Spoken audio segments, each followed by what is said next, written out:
Abepiskopi Burundi nk'uko bivuze tumaze hafi indwi irenga muri iki gisagara ca Roma tugendera ibisata bitandukanye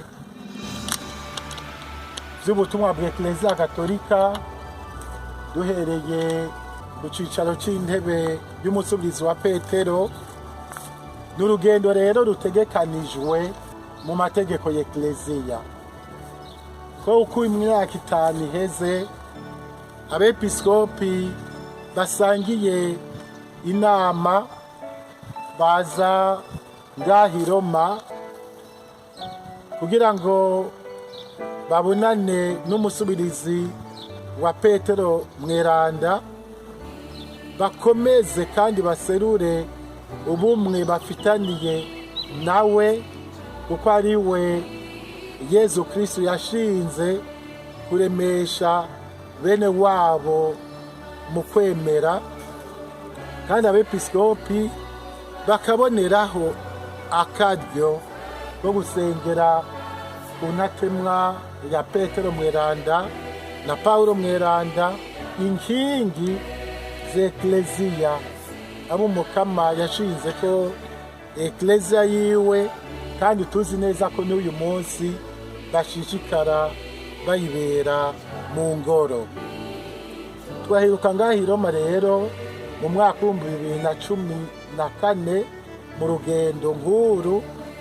Imyaka 5 navuze yararenze kubera ko hagati aho murazi ko hateye cakiza ca Covid ya 19 cahungabanije ivy'ingendo n'imigenderanire, ariko n'ubu turakenguruka kuko umuvyeyi wacu Papa Francisco yaratwakiranye mu rukundo n'igishika.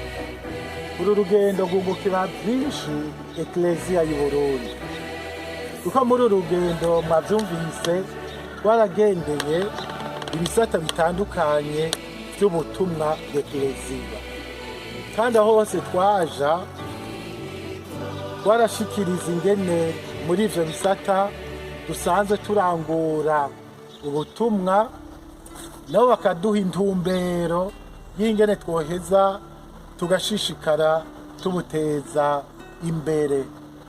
Rero haba mu bisata vy'indero, haba mu bisata vy'ubuzima bw'abihebeye Imana, haba mu bisata vyo kumenyesha ijambo ry'Imana, aho hose twarahakuye intumbero n'indinganizo tuzoheza tukagenda dushikiriza abakristu kugira ngo tugume twinagura mu kwemera kwacu kandi duteza imbere Eklezia yacu.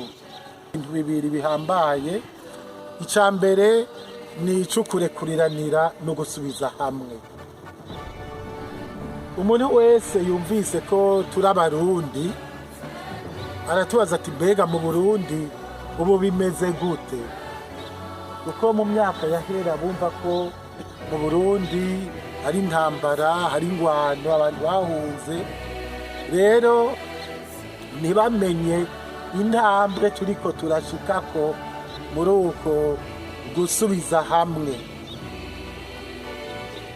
No kwibutsa yuko nibutsa n'abakristo bose ko ingendo ya Eklezia y'u Burundi ishingiye ku gusubiza hamwe no kurekuriranira twayipfunditse muri za nama z'imiryango ya diocese, kandi izo nama zose zikaba zarashikirije ingingo zitomoye muri diocese yose zingene twoheza tukaremesha amahoro kandi tukarondera gusubiza hamwe no kurekuriranira duhereye mu mibano yacu. Rero n'umuvyeyi wacu Papa yaradusavye ko twebwe Abarundi tworondera kurengera ivyo vyose bidutandukanya, tukaraba ibiduhuza kugira ngo tube kumwe mu kubaka igihugu cacu no mu kugiteza imbere. Ica kabiri ni ikijanye n'indero. indero y'ugwaruka, kuko ugwaruka ni kubu n'akazoza k'umuryango, k'igihugu n'ekleziya. Kandi muri iyi myaka y'ubu hariho byinshi bigenda bihuhuta bishobora no kuyobeza n'ugwaruka rwacu. Rero papa agashaka yuko twokwitwararika indero nziza y'ugwaruka bo mu Burundi, na cyane cyane ugwaruka tujejwe mu mashure dusanzwe turemesheje.